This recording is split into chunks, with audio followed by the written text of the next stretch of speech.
ओम नमः सिद्धिभ्य ओम नमः सिद्धिभ्य नमो अरिहन्ताय नमो सिद्धाय नमो आर्याय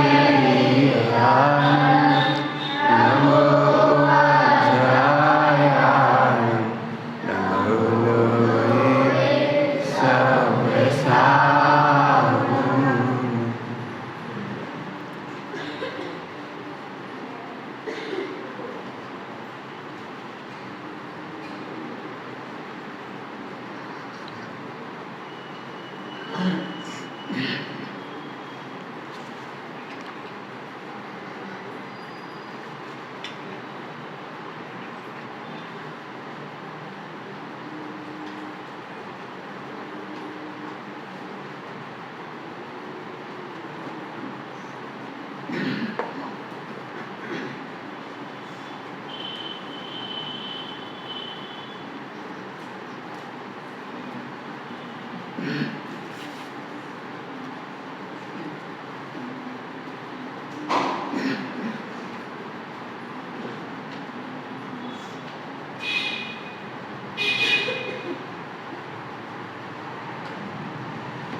नमः समय साराय स्वायुत्तजपास्ते चेष्टवाय भावाय सर्वभावान्तरच्छे।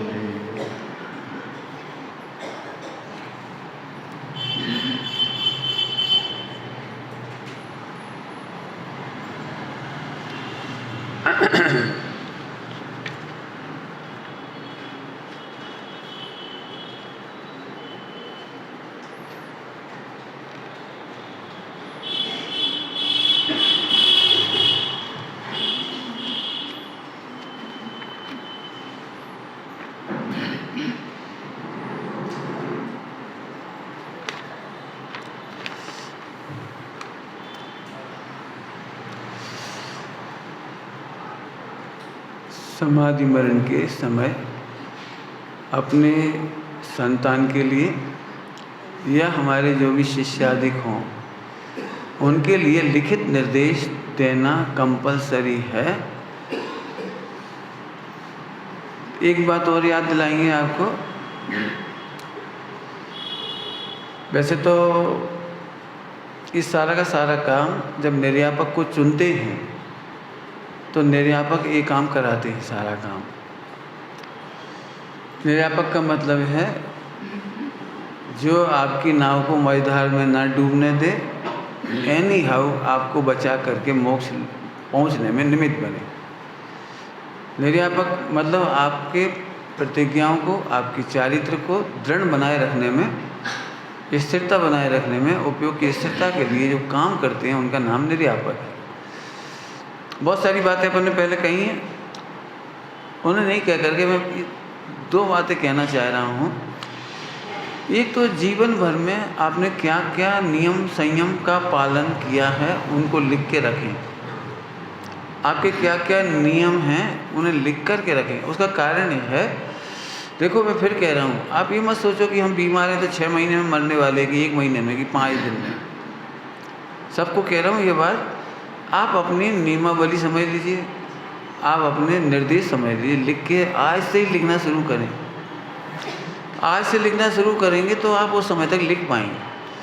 मान लो एट रैंडम आप बेहोश हो जाएं, तो अब आपका निर्यापन कौन करेगा?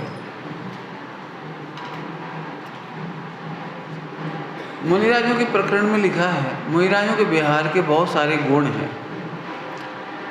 उन बहुत सारे गुणों में से एक गुण है, वे अपनी समाधि के योग्य स्थान को ढूंढते हैं। क्या कहा? दिगंबर मुनिराज विहार करते समय अपने समाधि के योग्य स्थान को ढूंढते हैं। पंडित साहब को अमाइन क्यों पसंद आया पता है आपको? थोड़ा सा निकल जाए कोलाहल।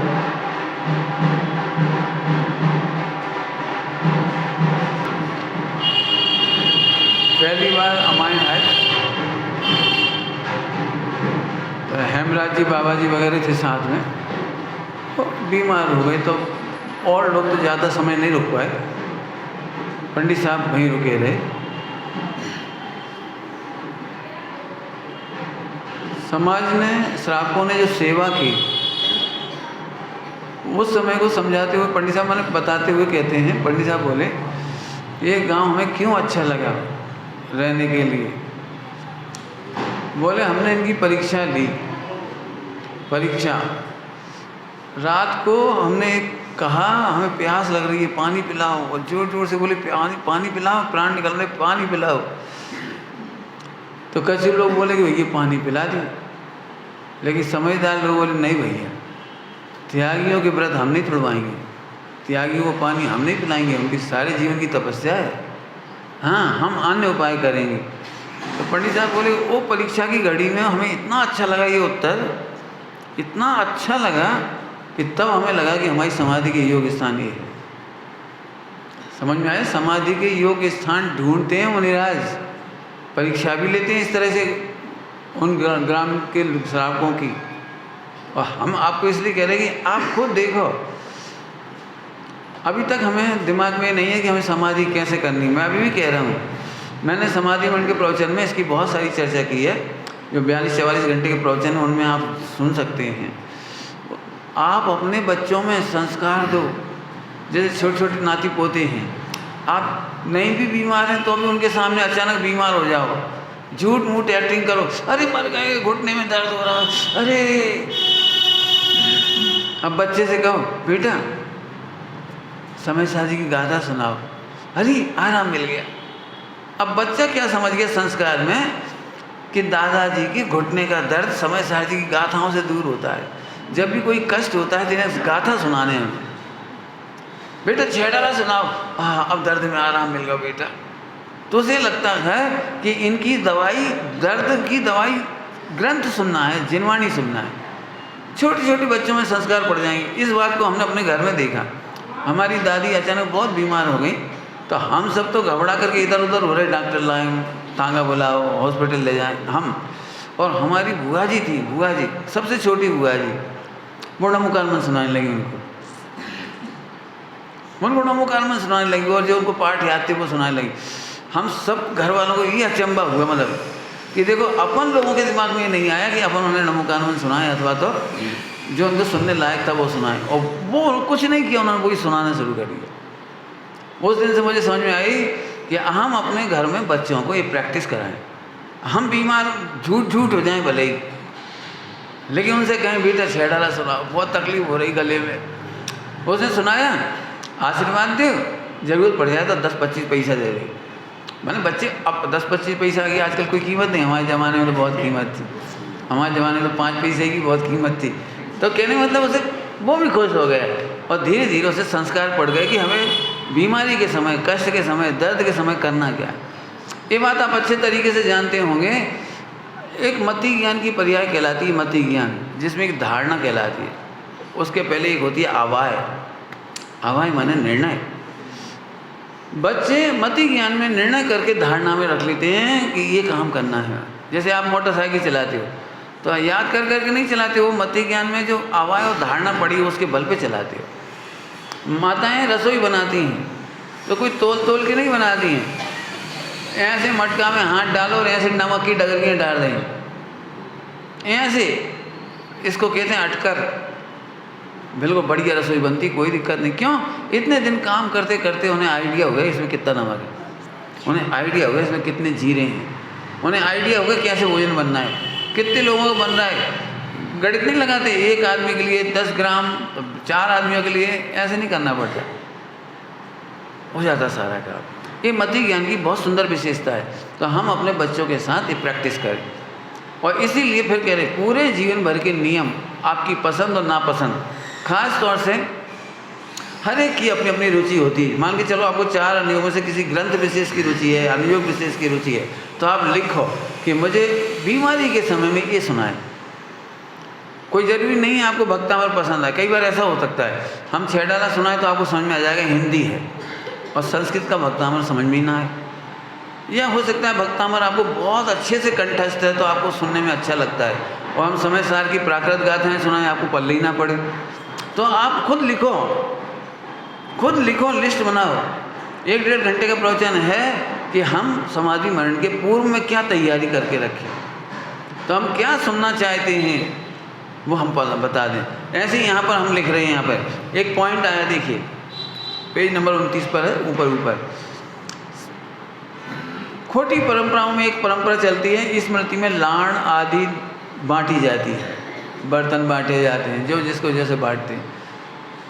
गिफ्ट एक प्रकार की मृत्यु के उपलक्ष्य में गिफ्ट तो वो नहीं बांटी जाए। इसमें लिखा है स्मृति में लाण आदि ना तो बांटें और ना ही बंटवाएं, और किसी भी सगे संबंधी परिचित आदि से रुपए भेंट आदि ना तो लिए जाएं और ना ही दिए जाएं, और देना ही है तो मात्र शास्त्र भेंट करें और इसमें भी ज़बरदस्ती नहीं करें। हमारे यहाँ की, मैं कल सोच रहा था, लिखूंगा मैं भी सोच करके, और आपकी सलाह आएंगी तो उससे भी मैं काम करूंगा इसके ऊपर। एक 13 पंथ शुद्ध आमनाएं से मरण में क्या क्या होना चाहिए। पंच परमेष्टि का स्मरण होना चाहिए, एक गारंटी अच्छी चीज़ है। 13 पंथ शुद्ध आमनाएं और दिगंबरपना दिखाने के लिए हमारी चर्या में कैसे जलाना, कैसे ले जाना, क्या बोलते हुए ले जाना, ये एकदम स्पष्ट हो जाए कि पूरी विधि विधान। मरते समय का, ऐसे जन्म के समय का, सगाई के समय का, शादी के समय का, अभी एक स्पष्ट विधि नहीं है सगाई में करना क्या क्या है। जो 4 लोग बोल देते वैसे ही हो जाता है, शादी में जो बोलता है वही हो जाता है, क्या हो रहा है पता ही नहीं लगता। मैं अपनी बहन के रिश्ते के संबंध में, उस समय जब मेरी बहन का रिश्ता हो रहा था ललितपुर में, तो हम साई जी साहब के साथ ले गए। हम तो जानते नहीं कौन क्या ले जा रहे थे, पंडित के यहाँ ले गए, ब्राह्मण के यहाँ। मुहूर्त सोचने लगे कब की सगाई शादी रखनी है। मेरे जीवन का पहला अनुभव था, मेरे कोई काम ही नहीं पड़ता इस तरह का। अब चूँकि साई जी ने कहा कि चलो, तो हम चले गए उनके साथ। तो वो बोला कि ये मुहूर्त बहुत अच्छा है। तो मैंने कारण पूछा ये मुहूर्त क्यों अच्छा है। बोले इस दिन राधा की शादी कृष्ण से हुई थी। कहा कि नहीं ये नहीं, हमें दूसरा बताओ, ये नहीं चाहिए। तब उन्होंने दूसरा बता दिया, हमें ये क्यों अच्छा है। बोले पार्वती की शादी शंकर जी से हुई थी। आप समझ गए मैं क्या कह रहा हूँ। तब मेरे दिमाग में आया तत्काल, तो हम इनसे लगन सुधमाएं, उससे हम नहीं सोच सकते क्या हमारे पंचकल्याणक तिथियाँ नहीं है जोरदार। क्या हमारे कुछ काम नहीं हुए अच्छे जिनकी शुभ मुहूर्त में हम काम कर लें। उस दिन से मैंने कभी भी पंडितों के पास जाके गृह प्रवेश, पंडितों के पास जाके क्या क्या होते दुकान उद्घाटन, किसी भी काम में जाने की जरूरत ही नहीं है। हमारे पास भी एक विधि विधान है।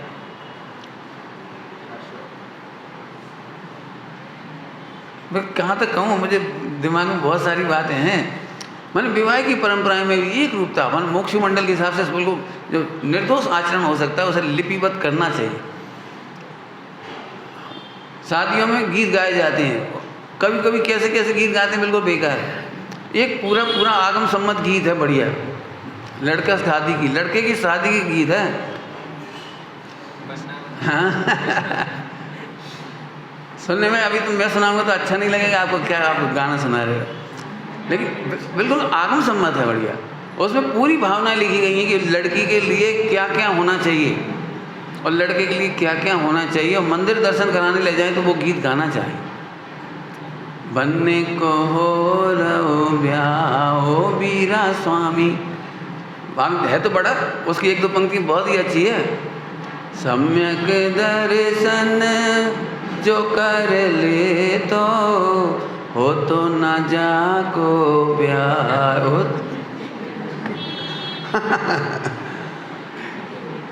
अब के घोड़ा ऐसो चढ़ेगो, 4 गति को रोड़ा हरेगो, भव में न भर माय ओ बीरा स्वामी। पूरा सम्मत है। कान बन्ना के सिरजिन वाणी, मात बन्ना के सिरजिन आज्ञा। सही, हाँ पहली बार सुना। मैं इसलिए कह रहा हूँ। अच्छा, बन्नी का गीत भी है। बन्नी के माथे पर, कानों पर सास ससुर की आज्ञा, पति की आज्ञा, जिन आज्ञा, वाणी में जिनवाणी शोभे, हृदय में सम्यक दर्शन का आदर हो, हाथों से दान हो की परंपरा हो, ये लिखा है उसमें पूरा पूरा। श्रावक श्राविकाओं के पूरे उसमें लक्षण आए उसमें, बहुत ही अच्छे।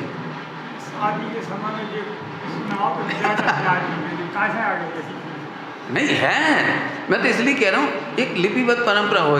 जैसे मैंने कहा था ना, तीर्थ यात्रा करने जाते हैं, कितने कम लोग ऐसे होंगे जो घर से रेलवे स्टेशन सीधे ना जाएं। कहा जैसे मंदिर से सीधे जाना चाहिए। सगाई शादियों में हमने देखा है, भावरे भी पड़ती थी तो रात को हो चाहे दिन को, पहले मंदिर करा के लाते थे, निला धुला के पूरे कपड़े पहना करके मंदिर करा के लाते थे। और इसकी महिमा थी, इसके पीछे संदेश था कि देखो बेटा, भावरे हो जाने के बाद काम नहीं हुई है, बीत नाकता इशार है, मार्ग तो ये है, अबे भी देख लो। सगाई के पहले भी दिखाने ले जाते थे मंदिर, सगाई के पहले, बेटा ये है मार्ग, तो दर्शन कर लो, अभी भी तुम्हारे पास अवसर है। लड़की की विदा करते थे तो विदा करने के लिए भी घर से सीधी विदा नहीं करते थे, मंदिर से विदा होती थी। अभी भी होती होगी, मुझे नहीं मालूम। इसका मतलब है बेटी को, बेटा विवाह हो गया तो हो गया। भोग हमारा आदर्श नहीं है, त्याग हमारा आदर्श, बीत रात तो हमारा आदर्श है, रत्नत्रय हमारे आदर्श हैं। बेटी कैसे बनना और नहीं तो इनकी रक्षा करना। पंडित साहब सुनाते थे, या तो पूज्य बनो या पूज्य जनों की रक्षा करो, या तो आराधना करो या आराधकों की रक्षा करो। क्या कहा? या तो आराधना करो, कोई बात नहीं, हम मुनि बन जाओ, हमें कोई दिक्कत नहीं। आप ब्रह्मचर्य ले लो, कोई दिक्कत नहीं, अनुव्रत पालो, कोई दिक्कत नहीं। और नहीं तो आप सही क्या दाम्पत्य जीवन में रह रहे हो तो जो साधना कर रहे हैं ब्रह्मचारी, त्यागी, व्रती, मुनिराज आदि, आप उनके संयम की रक्षा करो। बहुत पंडित साहब की दूरदृष्टि बहुत गजब है। मैं सोच रहा हूँ, इसलिए मैंने सबके सामने कहा, यदि आपके दिमाग में ऐसी अच्छी चीज़ें हों तो एक बार कलेक्ट करके रखना चाहिए। जैसे मैं भले ब्रह्मचर्य के मार्ग में था तो अभी मैंने बताया था आपको, मैंने 5 तरह की फाइल लिखी, क्योंकि मुझे दिखाई दे रहा है बच्चे बच्चियों को खबर नहीं है। यदि हमारा श्रावक सुरक्षित नहीं होगा तो त्याग मार्ग नष्ट हो जाएगा। कुछ कहा मैंने? यदि हमारे श्रावक सुरक्षित नहीं है, श्रावक सुरक्षित माने माँ बाप के बीच में तलाक होना, ये श्रावक होना सुरक्षित नहीं है। उनके बच्चे का क्या होगा? जब बच्चे का क्या होगा तो ये होगा, तो त्याग मार्ग कहाँ से आएगा? जिस घर में बेमेल विवाह होंगे, इंटरकास्ट शादियाँ हो गई होंगी, उस घर में 4 प्रकार के दान कैसे होंगे? उनके बच्चों को वो मम्मी के पक्ष का वो वहाँ का सीखेगा धर्म कि यहाँ का सीखेगा। तो इसलिए अंतर्जातीय विवाह वगैरह में बड़ी आपत्ति है। हस्तिनापुर में तो मैं अकेला बच गया था और बाकी सब इस बात पर सहमत होने तैयार हुए थे कि अंतर्जातीय विवाह में क्या आपत्ति होना चाहिए। अंतर्जातीय का मतलब जैन और अजैन। जी, वे नहीं, अभी वे नहीं, अंदर गोत्र वाली बात नहीं कर रहे, वो वाली बात कर रहे।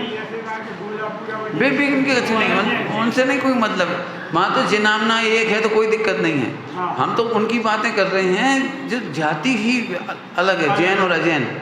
जैसे उनका खान पान आलू प्याज का है, रात्रि भोजन का है, उनके गृहित मिथ्यात्व है। तो आपका बच्चा गृहित मिथ्यात्व में माँ की मानेगा कि तुम्हारी मानेगा? वो मामा के घर जाएगा तो क्या सीख के आएगा? फूफा जी घर जाए तो क्या सीख के आएगा? वहाँ से समस्या वहाँ खड़ी होगी। तो वहाँ फिर मुझे बोलना पड़ा था कि नहीं, इसमें बहुत बड़ी आपत्ति है। फिर मुझे भाषण देना पड़ा था सेमिनार में, वहाँ हस्तिनापुर में। और नहीं तो सब एक बच्चे कह रहे थे बहुत बढ़िया, अपने यहाँ तो जैनों की संख्या बढ़ेगी। ये और कह रहे जैनों की संख्या बढ़ेगी इसलिए आने दो। तब मैंने कहा ये आगम सम्मत नहीं है, ये तो ठीक, लेकिन परंपरा सम्मत नहीं है। कष्ट कौन से होंगे पहले ये सोचो। बोलना पड़ा मुझे एंड टाइम पर वहाँ पर। और अभी भी हम कह रहे कि हमें ये सब बात लिपिबद्ध करनी चाहिए, अच्छी अच्छी बातें दूर भगावे और सुगत रीति का। कई बार क्या इन्हें लिपिबद्ध नहीं होने से एक रूपता नहीं होती। बिल्कुल, और समय के साथ भी नष्ट हो जाती है, इसलिए लिखित होना ही चाहिए। मैं तो पूरी कोशिश कर रहा हूँ जहाँ तक मेरे से बन रहा है। पंडित साहब ने ये काम किया है। पंडित साहब ने समझ लो 18,500 हजार बरस के लिए वो उपकार किया है जो पता नहीं कोई करेगा कि नहीं और कर पाएगा कि नहीं। आप कहोगे ऐसे कैसे कह रहे कोई कर पाएगा कि नहीं। 4 अनुयोग के ग्रंथ लिखना सरल काम है, लेकिन 4 अनुयोग में से मक्खन निकाल करके ये बताना कि अपने बच्चे को हॉस्टल भेजना हो तो क्या क्या विचार करें, दुकान खोलना हो तो क्या क्या विचार करें, मंदिर जहाँ तीर्थ यात्रा करना हो तो क्या क्या विचार करें, शादी करना हो तो क्या क्या विचार करें, मित्रता करना हो तो क्या क्या विचार करें, संगठन चलाना हो तो क्या क्या विचार करें। माने एक जीवन पथ दर्शन जैसा अमूल्य ग्रंथ उपलब्ध है यहाँ पे। हाँ उपलब्ध है यहाँ पर। जिनके पास नहीं हो तो बिल्कुल लेके पढ़ो, बार बार पढ़ो। नौकरी करना हो तो नौकरी के निर्देश हैं कितने प्रकार के। मैं समझता हूँ 85, 80, 85, 100 एक पॉइंट जिन पर हम हमेशा पूछते हैं भाई क्या करें। अब इतने बड़े ग्रंथ में से कौन निकाल के बताए कि क्या करें, और पंडित साहब ने बिल्कुल वो काम कर दिया कि क्या करें और क्या ना करें। रसोई घर में क्या करें, आहार निर्देश, ब्रह्मचर्य निर्देश, एक एक गजब काम। माने ये सब समझो इस 21,000 बरस का सबसे उपयोगी काम हुआ है। आप एक काम करो, एक प्रकरण में 10 विद्वानों से पूछ के देखो हम क्या करें, तो 10 के 10 उत्तर आ सकते हैं। और पंडित साहब ने बिल्कुल आगम सम्मत एक उत्तर लिख के दिया है। ये बहुत बड़ा उपकार पंडित साहब का हुआ है, बहुत ही ज़बरदस्त। इसकी इंग्लिश करवा रहे हैं, अब तो बहुत सरल हो गया, बता रहे हैं लोग, कन्नड़ वगैरह सब जगह करवाने का मेरा मन है इसका। हर भाषा में पहुंचाने की इसकी इच्छा है कि हमें इसे पहुंचाना चाहिए। मैं तो अभी तो इतनी सुविधा हो गई है कंप्यूटर में कि कम से कम 100-150 लैंग्वेज में एक बटन दबाओ 5 मिनट में हो जाए। हाँ एक साथ हो जाता है वो सारा। तो हम अभी सोच रहे हैं बिल्कुल अपना क्या जा रहा है, फ्रांस में, जर्मनी में, जापान में, अमेरिका में, कनाडा में, सब जगह पहुंचा सकते हैं, उर्दू में पहुंचा सकते हैं। माने बटन दबाओ और पंडित साहब की पूरा जीवन पथ दर्शन उर्दू में कन्वर्ट हो जाएगा, पूरा का पूरा, 5 मिनट भी नहीं लगेंगे उसमें। और अभी मेरी बहुत इच्छा है कि अपन पहुंचाएं, और फिर जब कोई मिल जाएगा तो उन्हें करेक्शन कराएंगे, क्यों थोड़ा बहुत करेक्शन तो कराना पड़ता है उसमें। लेकिन हमारा मतलब है पंडित साहब का ये उपकार बिल्कुल 21,000 बरस में अद्वितीय है। मैं नहीं समझता हूँ इतनी मेहनत कोई करेगा। पर डे पंडित साहब देखते थे और झट जो बात कहते थे उसे लिख लेते थे। पर डे पंडित साहब लिखते थे हर बात, और उन्हीं का फिर धीरे धीरे संकलन किया। जब मैंने चौका के संबंध में बहुत सारी जानकारी इकट्ठी की तो पंडित साहब ने पढ़ी मेरी, और फिर पंडित साहब ने दिखाई कि देखो हमने भी लिखी। हाँ और फिर दोनों का मिलान करके आगे बढ़ा करके फिर फाइनल आहार निर्देश छपे उसके। तो कहने का मतलब है पंडित साहब ने ऐसे कई मामले हैं जिन पर खूब हम लोगों ने बैठकर खूब काम हुआ इस पर। और आप लोगों के लिए फिर कह रहे जीवन पर दर्शन तो ये समझो हर घर में 10-20 प्रतियाँ होनी चाहिए। अपने हर रिश्तेदार को तिलक में ये जरूर दो। क्या बहुत अच्छी, उसमें कुछ भी ये भी नहीं है कि दिगंबर को पसंद आएगी श्वेतांबर को नहीं। मैं श्वेतांबर के खिलाफ कुछ नहीं लिखा है, बस विवेक की बातें लिखी हैं, 4 अनुयोग सम्मत, और हर आदमी को पसंद आएगी। तो देखना, तो ऐसे आप लिखो कि स्मृति में आपको बंटवानी है कि नहीं बंटवानी है, आपके घर में परंपराएं काय की हैं और चलाना है कि नहीं चलाना। मुझे एक बात बहुत अच्छी लगी, ये होता नहीं सर, इसमें लिखा है रुपये पैसे नहीं दिए जाएं, नहीं लिए जाएं, रुपये भेंट आदि ना तो लिए जाएं और ना दिए जाएं। इसमें एक सुझाव है, बढ़िया, बहुत सुंदर सुझाव है। एक सच्ची घटना है, एक बच्ची की शादी हुई लड़की की, और वो उसके हस्बैंड थोड़े समय में एक्सपायर हो गया। सब कुछ हुआ जो होता है परंपराओं का, सब हो गया। मुझे इतना अच्छा लगा, वो मुझे कहना है, उसके जितने भाई थे और जितने रिश्तेदार थे सब ने पैसा इकट्ठा करके उसके लिए ध्रुव फंड बना दिया।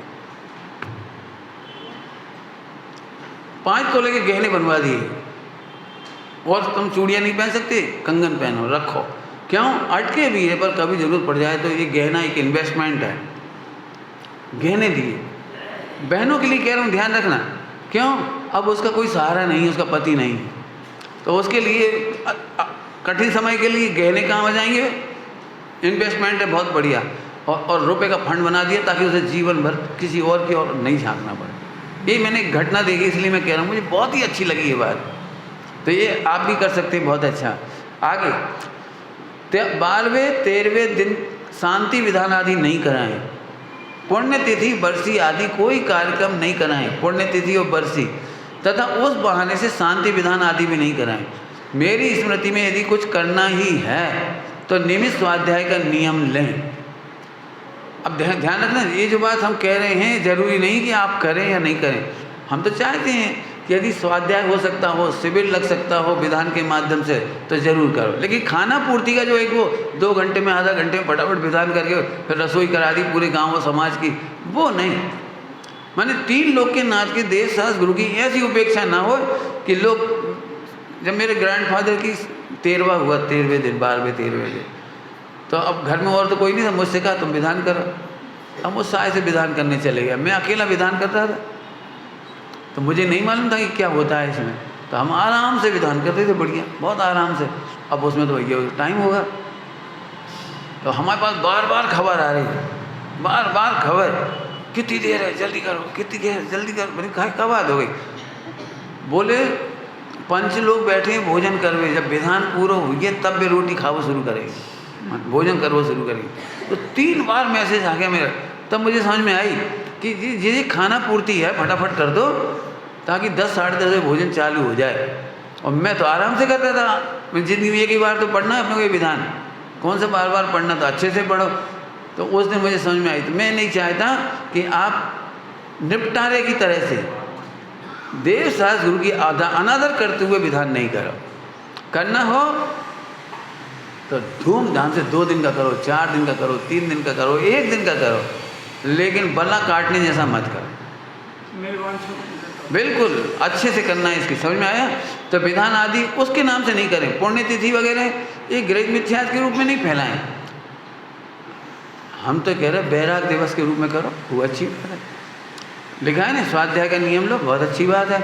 आप कोई नियम संयम लो, ये बहुत अच्छी बात है, बहुत अच्छी बात है, बिल्कुल करो।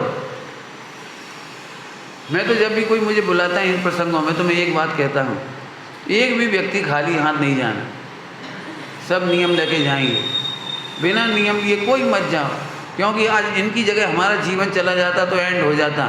आज हमारे पास जीवन बचा है तो हर साल एक नियम, 1 इंच, 1 सेकंड, कुछ तो आगे बढ़ो इस मार्ग में। और नियम लेना बहुत सरल है, बहुत ही सरल है। हम कह रहे साल भर में 1 दिन का ब्रह्मचर्य लो, अब तो होगा नियम, कच्ची तो भाव। महीना में 1 दिन का आलू छोड़ जाओ, जो आलू खा रहे हैं, अब तो इतना तो नियम होगा कम से कम। ऐसा एक भी व्यक्ति नहीं हो सकता जो नियम ना ले सके। हम तो कह रहे सिगरेट रोज़ पी रहे हो और 10 सिगरेट रोज़ पी रहे तो 9 सिगरेट पियोगे, 1 त्यागोगे, 1 घटाओगे, इतना ही नियम करके जाओ। मैं बिल्कुल पूरी प्रतिज्ञा कराता हूँ, एक भी व्यक्ति को नहीं छोड़ता उसमें। तो ये तो अच्छी बात है। फिर से सुनो, जो भी कार्यक्रम करें उसमें त्याग, बैराग, ज्ञान, संयम, वृद्धि की यदि चर्चा है, देव सास गुरु का आदर है, आराधना प्रभावना है तो अवश्य करो। 3रे दिन भी करो, हम तो कह रहे 4थे दिन भी करो, 5वें दिन भी करो, 6ठे दिन भी करो, 7वें दिन भी करो, खूब करो। लेकिन निपटारे के लिए, एक परंपरा निर्वाह करने के लिए जो अनादर होता है वो कभी नहीं करो। ठीक है, इसका उद्देश्य समझ गए आप? मृत्यु होने के बाद जीवन या मृत्यु संबंधी घटनाओं को जीवनी, स्मारिका, संस्मरण आदि किसी भी रूप में प्रकाशित नहीं करें। ये आम पब्लिक की बात है, ध्यान रखना, महापुरुषों का नहीं, ऐसा नहीं होगा। यदि आप चाहते हो कि आपके बारे में नहीं लिखा जाए तो आप लिख सकते हो कि हमारी ऐसे ऐसे नहीं करना। इसका कारण, जो महापुरुष वर्तमान में कहलाते हैं, जिनके बहुत शिष्यादिक होते हैं, उनसे भय रहता है, भय कि ये कोई गलत परंपरा ना चला दे। जैसे कोई महापुरुष हुआ तो उनके शिष्यों ने मूर्ति बनाना शुरू कर दी, जय बोलना शुरू कर दी, उनको महिमा मंडन करना शुरू कर दिया, उन्हीं के नाम से शिविर लगाने लगे, तो मूल मार्ग खत्म हो जाता है। इससे मूल मार्ग रहना चाहिए। मूल मार्ग, श्रीमद जी ने इतना बढ़िया गीत लिखा है, मूल मार्ग सांभड़ो जिन्नो रे। आप जिनेन भगवान का मूल मार्ग सुनो और बातें मत करो। इससे क्या होता है, परंपराएं बिगड़ती है। जैसे मैं बहुत सिंपल सी बात करूं, उनकी मूर्ति बन गई क्योंकि वे ज्ञानी पुरुष हैं, फिर दूसरे ज्ञानी पुरुष हुए, उनकी मूर्ति बन गई, फिर 24 तीर्थंकर का क्या होगा? मंदिर मंदिर मूर्तियाँ इकट्ठी होती जाएंगी सारी सारी। अभी आप कुछ समय पहले तक देखो, किसी आचार्य और किसी मुनि की भी मूर्ति हिंदुस्तान में नहीं थी। एक आचार्य कुंदकुंद स्वामी के अलावा कोई की मूर्ति नहीं थी। हाँ, उनकी मूर्ति भी एक आध कहीं कहीं थी, बस कहीं नहीं थी समझ लीजिए। लेकिन आज की तारीख में देखो तो हर साधु की मूर्ति बनवाने की कोशिश की जाती है। तो इससे नुकसान ये होता है कि मुनिराजों में ही फिर 1000 संप्रदाय हो जाएंगे, बिकेंगे। हमारे गुरु, हमारी मूर्ति, हम उनकी मूर्ति, गुरु की मूर्ति हम नहीं पूजेंगे, तो दिगंबरों में तकलीफ हो जाएगी। ये तो बहुत बड़ी। इसीलिए हमारे यहाँ केवल 5 परमेष्ठी हैं, बस खत्म। और बाई नेम कोई नहीं।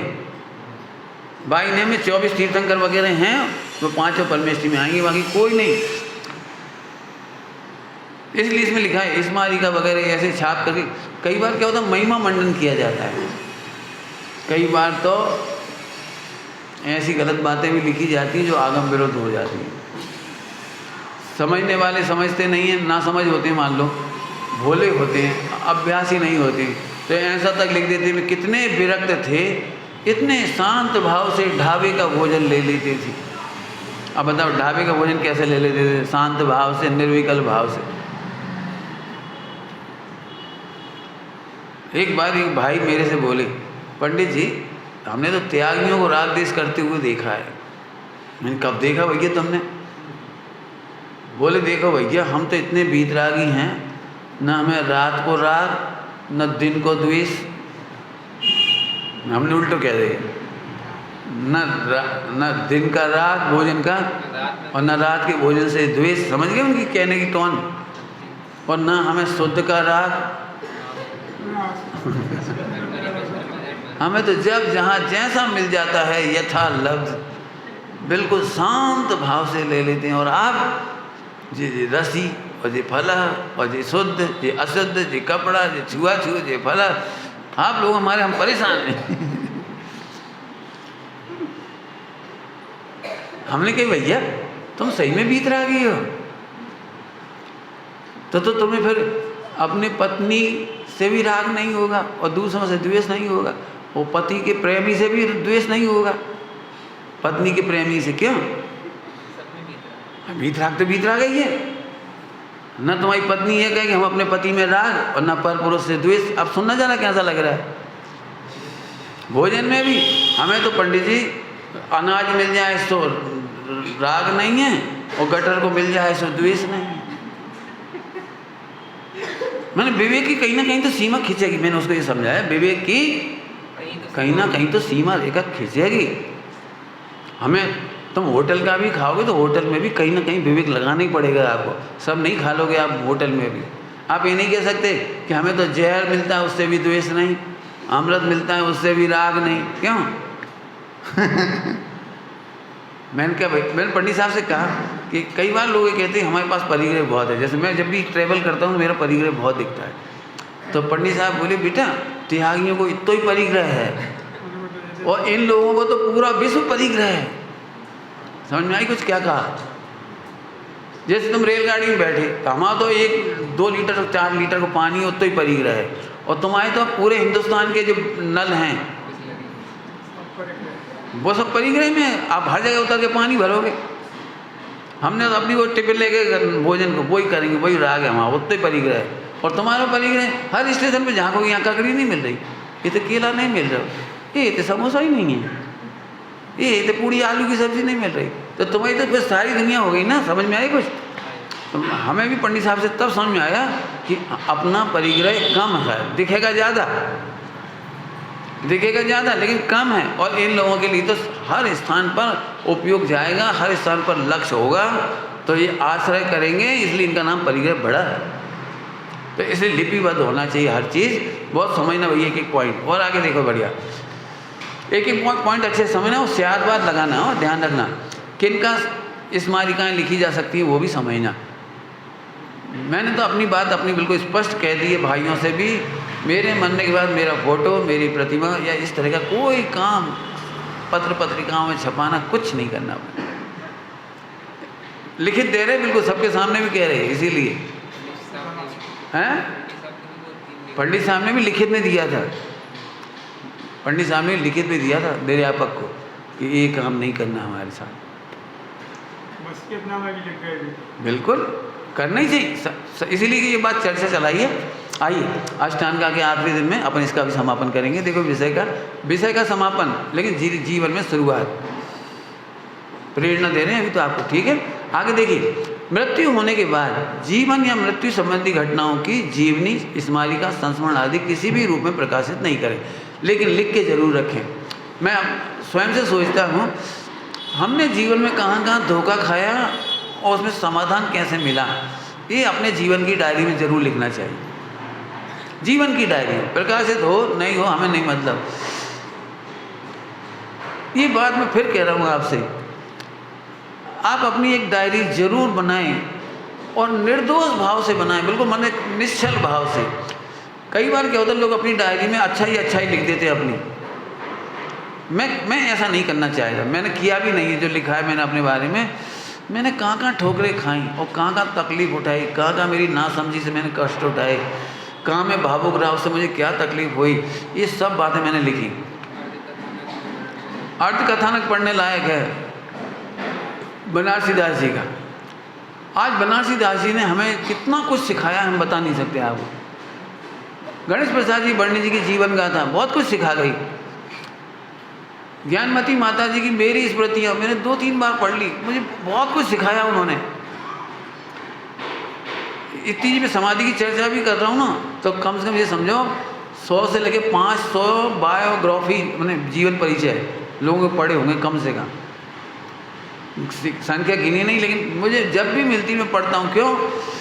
एक छोटी सी पुस्तक में या अभिनंदन ग्रंथ में उनके 100 साल का निचोड़ आ जाता है।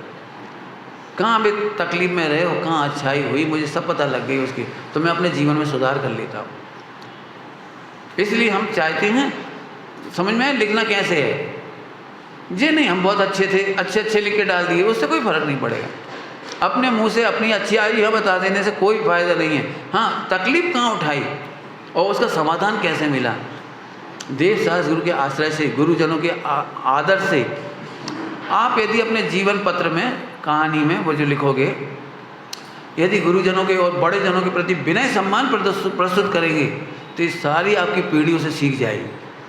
और मैं ही सब जानता था, मैंने किसी से नहीं पूछा, फिर मैंने किया, फिर सफलता मिली, तो इसमें बच्चा अहंकार सीखेगा। इसलिए अहंकार नहीं सिखाइए। यदि लिखना हो तो अच्छी बातें जरूर लिखिए, ऐसी अच्छी, समझ गए कि बड़ों जनों के आदर से, विनय से, सम्मान से हमारी समस्याएं कैसे सॉल्व हुई, जिनवाणी माता के पठन पाठन से हमारी समस्या कैसे सॉल्व हुई, ये जरूर लिखो, पढ़ो। चलिए आगे आइए। मरण संबंधी उपरोक्त किसी भी क्रिया में जो बहुत सारी बातें हो चुकी हैं, ले जाते समय, जलाते समय, जलाने के बाद किसी भी स्थान पर दीपक नहीं जलाएं, अगरबत्ती नहीं जलाएं, फूल आदि का प्रयोग किसी भी परिस्थिति में बिल्कुल भी नहीं करें और ना ही दूसरों से कराएं। ये तो अन्य मत में भी देवी देवता मानते हैं, उनकी पूजा और क्या क्या लगाते हैं। हमारे यहाँ तो इन सब की कोई ज़रूरत नहीं है। आपको सुनकर के थोड़ा अचंभा होगा जब नए लोग होंगे, पुराने जिन्होंने स्वाध्याय किया उन्हें नहीं होगा। मैंने इसका प्रयोग जो भगवती आराधना जी में लिखा है, उसका प्रयोग आनंदमती की गाथा मन कहानी लिखते समय इसका प्रयोग किया। समाधि का क्या होता है पता है? जब किसी का समाधि हो जाती है, देह छूट जाती है, तो मुनि संग उस देह को जंगल में वैसे के वैसे छोड़कर चले जाते हैं। कैसे समझ में आई आपको क्या कह रहे हैं? कहीं जंगल में किसी मुनिराज की देह छूटी, समाधि हो गई, तो उस डेड बॉडी को, शरीर को ऐसे ही छोड़ करके सारे मुनिराज संग छोड़कर तत्काल वहाँ से चले जाते। एक दिन आहार नहीं करते। जब भी संगत से किसी साधु की देह छूटती है तो उस दिन वो उपवास करते, विहार कर जाते हैं, उस देह को ऐसे ही छोड़ जाते हैं। और इसीलिए एक भजन है हमारे यहाँ, देह भखे जनावरा, देह भके जानवर खा जाएं, जंगली जानवर खा जाएं। इतनी विरक्तता का नाम है जैन शासन। अब सोचो,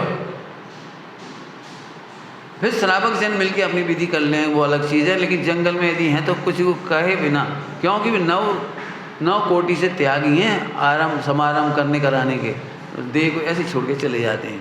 और इस सबसे बड़ा वीतरागता कहलाती है, तटस्थता मध्यस्थता तो नहीं, लेकिन वीतरागता कहलाती है। बहुत अच्छा गुण है ये। एक भजन और याद आ रहा है, इस तन पर हल फिर जाएंगे और पशु चरेंगे घासा, उदगल का क्या विश्वासा, जैसे पानी बीज पतासा। ऐसी लाइन लगती है, इस तन पर हल फिर जाएंगे और पशु चलेंगे घासा, उदगल का क्या विश्वासा, जैसे पानी बीच पता। समझ गए? बड़े बैरागीपन किया, हिम्मत चाहिए इसी। अब यहाँ से चिंतन करोगे तब हिम्मत आएगी। और एक बात समझो, इस भाव का क्या होगा मुझे नहीं पता, लेकिन पर डे आप जो सोचोगे नहीं, सम्यक निर्णय करोगे, तो अल्पकाल में आपकी मुनि दशा भी होगी, समाधि भी होगी और मोक्ष भी होगा। क्योंकि मोह घटाने के प्रकरण है। ऐसे कैसे ये भैया तुम हमें ऐसे ही छोड़ दियो, हमें ये हमें ऐसे ही छोड़ दियो, तो तुम कौन हो? तुम जैसे बता तुम हो कौन? इससे हमें क्या प्रीति, इससे हमें क्या ममत्व, समझना अच्छी तरह से। बहुत मोह बहुत प्रकार का हो सकता है, इसलिए लिखना चाहिए। आगे देखिए, अंत में अपने परिवारजनों, साधर्मियों, मित्रों, परिचितों एवं समाज बंधुओं से निवेदन करता हूँ कि जिन बातों का मैंने निषेध किया है उनको किसी के भी कहने पर या दबाव डालने पर, अर्थात किसी भी परिस्थिति में नहीं किया जाए। ऐसी भाषा लिखनी पड़ेगी आपको। हमारी तो वे मानत थे, आज वे होते तो हम बताते, वे मानत थे हमारी। अरे वे मानत थे कि नहीं, लिख के दे गए वो। मैं फिर कह रहा हूँ, आप लिखना जरूर, लिखना जरूर। समाधि का बहुत बड़ा हिस्सा है लिखना। अंत में अपने परिवारजनों, साधर्मियों, मित्रों, परिचितों, समाज बंधुओं से निवेदन करता हूँ कि जिन बातों का मैंने निषेध किया है उनको किसी के भी कहने पर, दबाव डालने पर, अर्थात किसी भी परिस्थिति में नहीं किया जाए। इन निर्देशों के विपरीत आचरण करके तथा किसी प्रकार का विवाद, विरोध, मतभेद, झगड़ा आदि अवांछनीय स्थिति उत्पन्न करके स्वयं को अपराधी एवं पाप का भागी न बनाएं।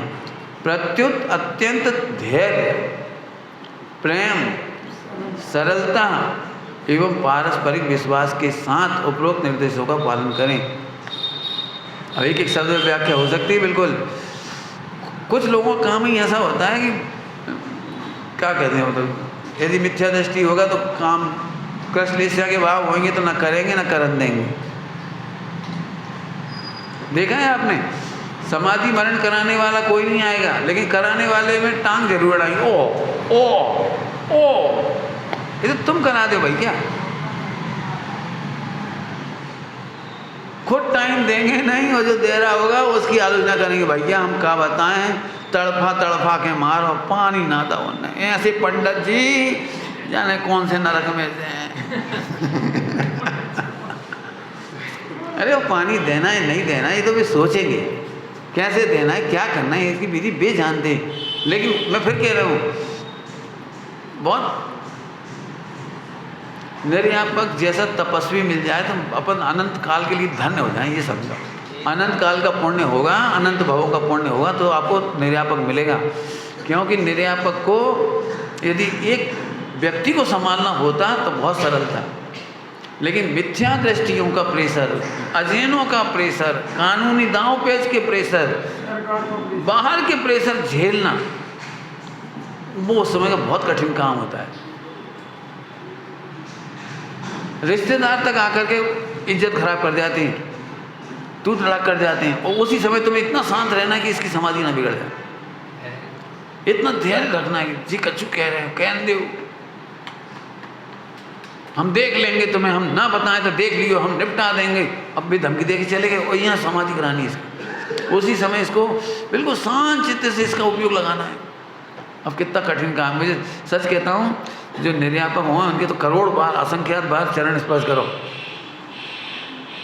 बहुत बहुत बहुत विरुद्ध माहौल में देखिए प्रकरण, इसलिए मैं कह रहा हूँ धन्य कोई निर्यापक बन जाए। निर्यापक के गुण श्रेणी निजरा ऐसे ही नहीं होती, ऐसे होती है। वे किसी भी कीमत पर उद्विग्न नहीं होते, भावुक नहीं होते, प्रेशर में नहीं आते कि लो भैया फिर तुम जानो, तुम्हारे पिताजी हमें क्या करने, तुम जानो, तुम आप कहाँ जाने, हम तुझे चलेगी। नहीं, जैसे डॉक्टर किसी की बातें नहीं सुनता और अधूरा ऑपरेशन नहीं छोड़ता। क्या बोला हमने? हाँ, अधूरा ऑपरेशन नहीं छोड़ता। तो फिर ले जाओ तुम्हारे पिताजी को, हमने नहीं सिया पेट, फाड़ के धर दो पेट और सी नहीं रहे, ले जाओ। नहीं, तुम कुछ भी करो, हमारा धर्म है, हम करेंगे। मैंने निर्यापक के तो जितने गीत गाए जाएं अभी उतने कम है इस समय। निर्यापक की महिमा ये समझ लो, आनंद भावों का पुण्य होगा तब इतना बढ़िया निर्यापक मिलेगा। और सरल है, सरल है। मैंने इस पर प्रवचन बहुत, पता नहीं 10 घंटे 8 घंटे कितने घंटे प्रवचन किया हो, ज़्यादा किए होंगे, कम नहीं किए होंगे। निर्यापक का स्वरूप, निर्यापक की महिमा और भेद विज्ञान। निर्यापक कैसे भेद विज्ञान करता है कि देखो मैं इनकी समाधि करा रहा हूँ तो इसमें तो मेरा ही पुरुषार्थ है, मेरा ही संबल निजरा है, मेरा ही समाधि है, मेरा ही लाभ है। और ये जो बाहर में चल रहा है ये मेरे पूर्व पाप का उदय है, तो मेरे को तो यहाँ का लाभ तो हो ही रहा है और यहाँ पूर्व का पाप का उदय खिल रहा है। पूर्व का पाप का उदय सर्व पाप निर्जरा बन के खिल रही। मेरे तो दोनों हाथ लड्डू हैं, मैं इनसे भी द्वेष नहीं कर रहा हूँ और इधर मैं निर्दोष समाधि कराता रहूँगा। ऐसे निर्यापक के बहुत भेद विज्ञान के मंत्र हैं, उनकी चर्चा हुई है उसमें। यदि आप प्रवचन सुनोगे समाधि के तो निर्यापक की बहुत भेद विज्ञान की चर्चा की गई उसमें। मैं आपको तो अभी थोड़ा थोड़ा इसलिए बता रहा हूँ कि यदि आप एक बार हाथ में ले लो तो डिगना नहीं। जैसे मैं हूँ, मैं अपनी बात कहूँ, मुझे पंडित साहब ने बहुत संबल दिया, बहुत संबल। मैं बहुत भावुक, अभी भी बहुत भावुक हूँ, बहुत बचपना है मेरे में, पहले भी बहुत था। लेकिन पंडित साहब ने कितने प्रेम से मुझे क्या क्या बातें सिखाई, उन्होंने मुझे बहुत ताकत दे रखी है। एक बार उन्होंने देखा तो उन्होंने एक बात कही, सुमत तुम्हारे पास 1000 जीव आ जाए इस ब्रह्मचारी तो भी तुम घबराना नहीं, कभी किसी को मना नहीं करना कि नहीं आओ भैया, नहीं आए तो अच्छी, अब कहाँ तक रखेंगे 1000, इन 1000 को पढ़ाएगा, 1000 को कहाँ हुई है, 1000 को क्या कहाँ रेवे की व्यवस्था हुई है। तुम बिल्कुल मत सोचना, क्यों? जो जीव आएंगे मोक्ष मार्ग में वो अपना पुण्य लाएंगे, अपना क्षोभसम लाएंगे, अपनी साता अपनी रोटी सब, उन्हें पूरे जीवन में जो मिलना वो अपने आप लाएंगे। अपन क्यों पाप बांधो? क्या कह रहे? अपन क्यों पाप बांधे? अपन तो खूब भावना भाव, आने दो 1000 आए, आने दो, तुम्हारी छाती पे नहीं आ रहे, तुम उनके करता नहीं हो। इस बात ने इतनी ताकत दी है, इसलिए वो घोषणा जो बोल देता हूँ मैं, भाई बहनों की, विधवाओं बहनों की, किसी की भी, मैं इसी ताकत पे बोल देता हूँ कि नहीं आ जा, कोई दिक्कत नहीं, हम थोड़ी करेंगे, होना तो आपके पुण्य के उदय से, हम तो मात्र ज्ञाता हैं। हम तो कह रहे हैं सबकी समाधि कराएंगे, बिल्कुल। जितने लोग मेरे से कहते हैं पंडित जी आप हमारी भावना, आप हमारी समाधि करेंगे, हमारी भावना है, बिल्कुल आ जाए। लेकिन तुम आओगे तो तब जब उतने लेवल को पुण्य को उदय होइए तुम्हारा, जितना तुम मोह जीत पाओगे तब आ पाओगे हमारे पास। हम क्यों तुम प्रॉमिस करने से मना करें, हम तो कराएंगे। क्यों? समाधि कराने से बड़ा परोपकार इस विश्व में है ही नहीं, हम तो करेंगे बिल्कुल। लेकिन मैं दूसरी बात कह रहा हूँ, जब ये प्रकरण होने लगे ना, मेरे पास भाई रहने लगे और मेरे साथ साथ चलने लगे, तो विद्वानों ने भी आलोचनाएं करी, समाज पे भार पड़ता है, लेके तुम तो पहुँच जाते हो, समाज पे भार पड़ता है, ऐसा वैसा, केत नहीं तुमसे बातें कहा लेकिन पीठ पीछे होत है, तमाम बातें। और इन्हें तो अपना अपना फंड बनाने चाहिए, ये तो कौन से वे कोई त्यागी मुनि हैं, इन्हें तो बना के खाना चाहिए, इन्हें तो कमाने चाहिए, 100 प्रकार की सलाह देने वाले मिलते हैं। लेकिन हम नहीं सुना। क्यों? यदि कमजोर पेड़ होता है ना, क्या कहलाता है, झाड़ होता है छोटा सा, क्या कहना चाहिए, अच्छी झाड़ी, कमजोर माने छोटा सा अंकुर निकला है और जरा सा धर्म का कुछ अंश जगह है, ऐसे समझ लो। इतना सा पौधा है, पौधा, हाँ पौधा कहना चाह रहे, पौधा है, उस पौधा को हम आंधी के बीच में छोड़ नहीं सकते। यदि किसी को ब्रह्मचर्य की भावना जगी हो, भाई हो या बहन, हम उसकी संरक्षण करेंगे। हमें ऐसे नहीं करेंगे बेटा हम तेरी परीक्षा आज ही लेंगे, चले जाओ 100 रावणों के बीच में नौकरी करो पहले और फिर अपने ब्रह्मचर्य में अडिग रह के दिखाओ। परीक्षा नहीं लेंगे हम पहले रक्षा करेंगे। आप अपने बच्चे को क्यों सीधे जवेरी की दुकान में बैठा दोगे, बताओ? नहीं बिठाते तो हम भी कैसे बिठा देंगे बोलो? हम भी उसके ब्रह्मचर्य का संरक्षण करेंगे, 5 साल त्यागी विद्यालय चलाएंगे, पढ़ाएंगे, लिखाएंगे, संरक्षण देंगे और आगे बढ़ाएंगे। बिल्कुल गारंटी, मैं अपने हृदय से ये बात कहता हूँ सब जगह, एक भी त्यागी व्रती भाई बहन को कमाने नहीं जाना चाहिए और एक भी विधवा को भी कमाने नहीं जाना चाहिए। भाई बहन और विधवाओं को किसी भी कीमत पर कमाने नहीं जाना चाहिए। इतनी बड़ी समाज है, उनको उनकी व्यवस्था करनी चाहिए। समझ गए? पंडित साहब ने एक बात और अच्छी कही थी, आगम में ही है, बहुत सुंदर बात कही, इसलिए उसी भाषा को कह रहा हूँ। पंडित साहब कई बार सुनाते थे, माता पिता की संपत्ति पुत्र के लिए माता समान पूज्य है। क्या बोला मैंने? माता पिता की संपदा माता पिता के समान पूज्य होती है, भोग्य नहीं होती। इसलिए माता पिता ने जो तुम्हें व्यापार लगवा दिया, धंधा लगवा दिया, मकान दे दिया, जो कुछ दे दिया, वो अब आपका है, कोई बात नहीं। लेकिन माता पिता के हिस्से की संपत्ति केवल धर्म के कार्य में लगाना, धर्म की प्रभावना में लगाना। और मैं कहता हूँ यदि आज ये काम हो जाए ना तो एक भी विधवा परेशान ना हो पूरे हिंदुस्तान में। इतनी संस्थाएं चल सकती हैं इस धन से, माता पिता के हिस्से के धन से इतनी संस्थाएं चल सकती हैं, किसी को भी कमाने नहीं जाना पड़ेगा। मेरे बस लगते मैं किसी को कमाने नहीं जाने देता, बच्चों लड़कों तक को नहीं जाने देता, क्योंकि माहौल बहुत खराब है। ठीक है, आगे चलो, हो गया पूरा? और भी कुछ बच गया अभी? मेरे जीवन काल में है ना, हो गया ना पूरा? मेरे जीवन काल में मेरे द्वारा मन वचन काय से जाने अनजाने किसी को भी किसी भी प्रकार का कष्ट पहुंचा हो तो मैं उन सभी से विनम्र हृदय से क्षमा याचना करता हूँ एवं सभी जीवों के प्रति क्षमा भाव धारण करता हूँ। ये डायलॉग आपको ऐसे नहीं लिखना है, कम से 10-5 पेज लगेंगे इसमें। क्या बोला मैंने जी? गोलमोल भाषा है, ऐसे नहीं लिखने आपको। देखो मैं फिर से पढ़ के सुनाता हूँ। मेरे जीवन काल में, अब आप 80 साल है, 100 साल की कल्पना करो, 50 साल की कल्पना करो। 50 साल में आप किस किस से टच में आए, कौन कौन से संपर्क रहा, उनसे आप मन से कैसे बोले, वचन से कैसे बोले, काया से कैसे बोले, किस किस की इज्जत खराब करी, किस किस का सम्मान रखा, किस किस को हताश किया, किस किस को दीन बना दिया, किस किस को डांट दिया, ठग लिया, लूट लिया। पढ़ना है आपको तो सदा सुखदास जी ने रत्न साहबकाचार्य जी की वचनिका में लिखी बढ़िया भाषा। मंदिर बनाने की विधि, मंदिर बनाने की विधि, प्रतिमा स्थापित करने की विधि, जिन शासन प्रभावना करने की विधि, इतनी सुंदर भाषा लिखी है।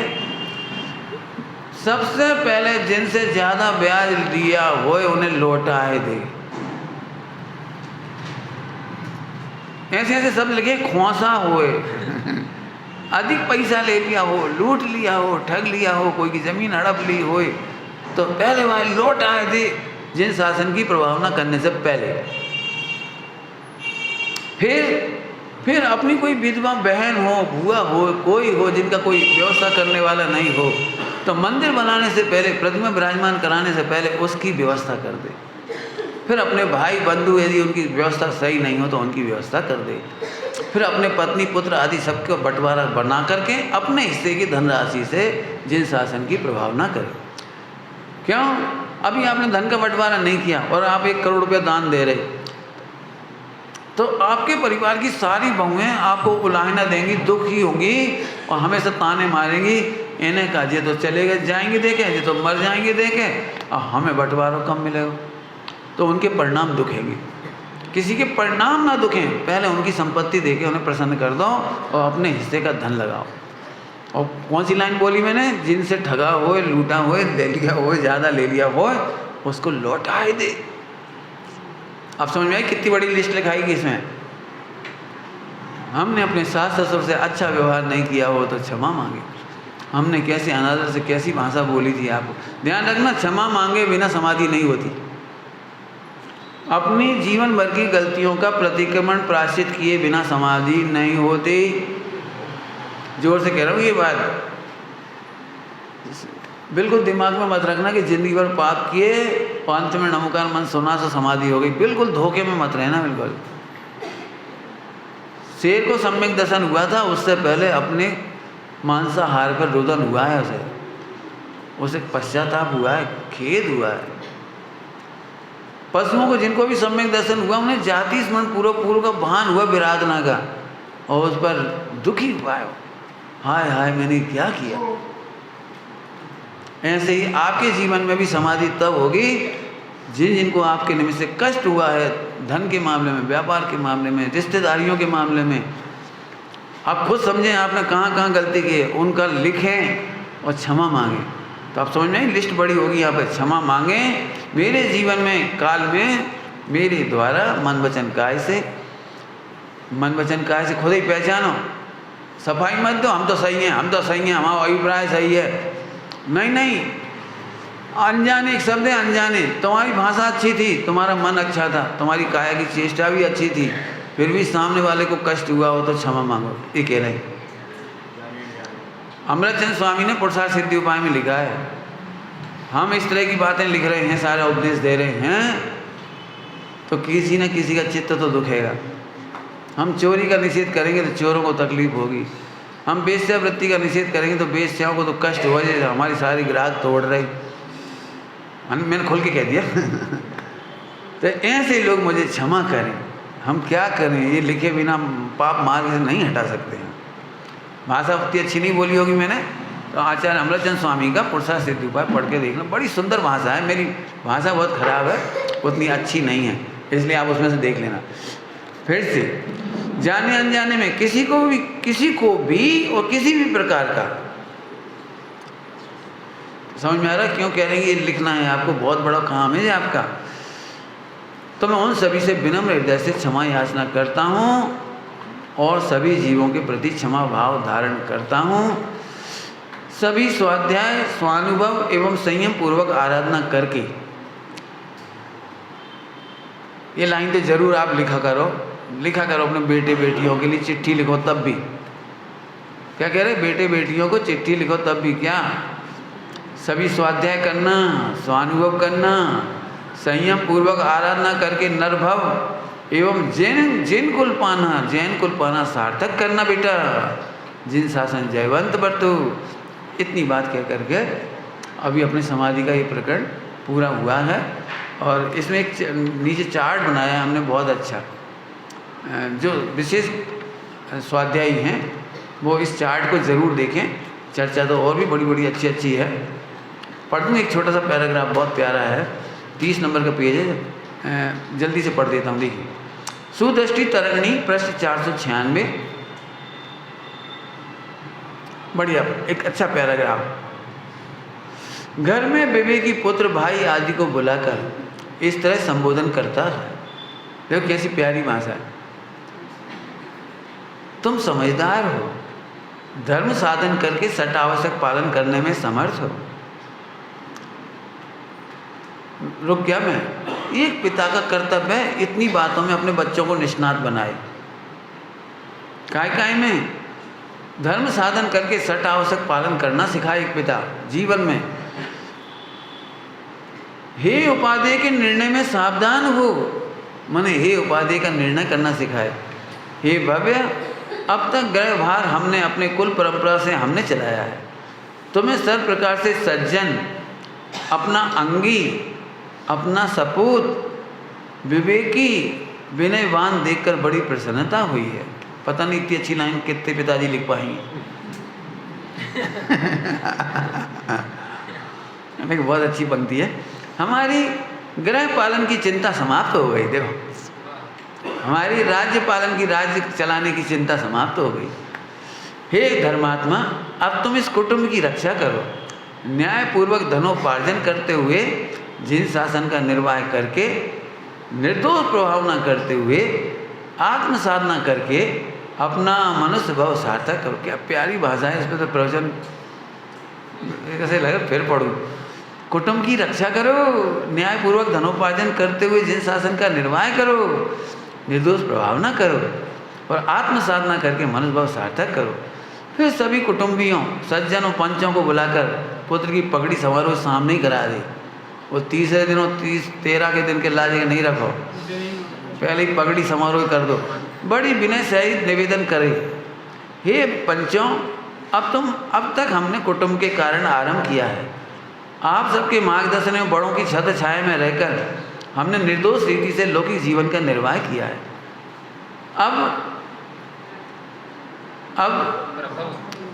अब प्रभव सुख के लिए, परम सुख के लिए होना चाहिए। सही है, सही। अब प्रभव सुख के लिए हमारा मनोरथ आरंभ रहित धर्म सेवन करने का हुआ है। आरंभ रहित धर्म सेवन करने का माने मुनि दशा का। तुम सब भाइयों की सहायता से ये भव सुधरा है। क्या बढ़िया भाषा है। तुम सब साधर्मियों की सहायता से ये भव सुधरा है, बहुत धन एवं यश प्राप्त किया है। अब इस घर का भार आज से मेरे प्रिय पुत्र को सौंप रहा हूँ, अतः अब तुम इसका परिपालना करो। ले उनसे कह रहे पंचों से, इसकी परिपालना करो। जैसे सभी भाइयों ने मेरे ऊपर स्नेह वर्षा की, उसी प्रकार इस पर करना। अब ऐसी भाषा हम चाह रहे शादी विवाह की भी। क्या बढ़िया भाषा है। ऐसी भाषा में लिपिबद्ध होना चाहिए कुछ न कुछ कि शादी सगाई में क्या संबोधन होना चाहिए। जैसे मुझे अपना जानकर प्रयोजन बस आज्ञा देते थे, उसी प्रकार अब इसे भी देना। जैसे मेरी भूलों को आप श्री क्षमा करते रहे, उसी प्रकार इस बालक की भूल को क्षमा करके मार्गदर्शन देते रहना। इसे सदा शिक्षा देकर प्रवीण करना। हे पुत्र, मेरी तरह ही तुम पंचों को सर माथे रखना, मेरी तरह ही सट आवश्यक करना। विद्वानों को बुलाकर विधान, शिक्षण शिविर, पाठशाला, तीर्थ यात्रा करते रहना। श्री जिनका समोसन निकालते रहना, जुलूस जिन्हें भगवान की प्रभावना।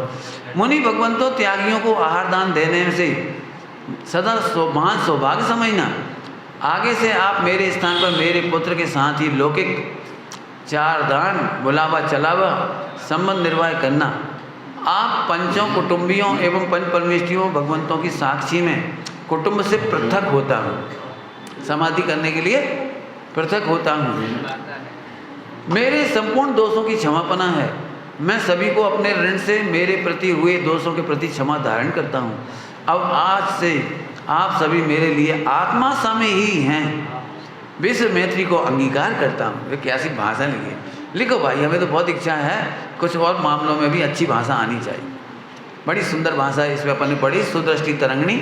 आप चाहें तो उसका स्वाध्याय जरूर करें, चाहे नहीं अवश्य करें। ठीक है भैया, अष्टांग का पर्व अच्छे से संपन्न हुआ, और नहीं हुआ वो तो अभी भी करना। हाँ, ओम नमः शिवाय।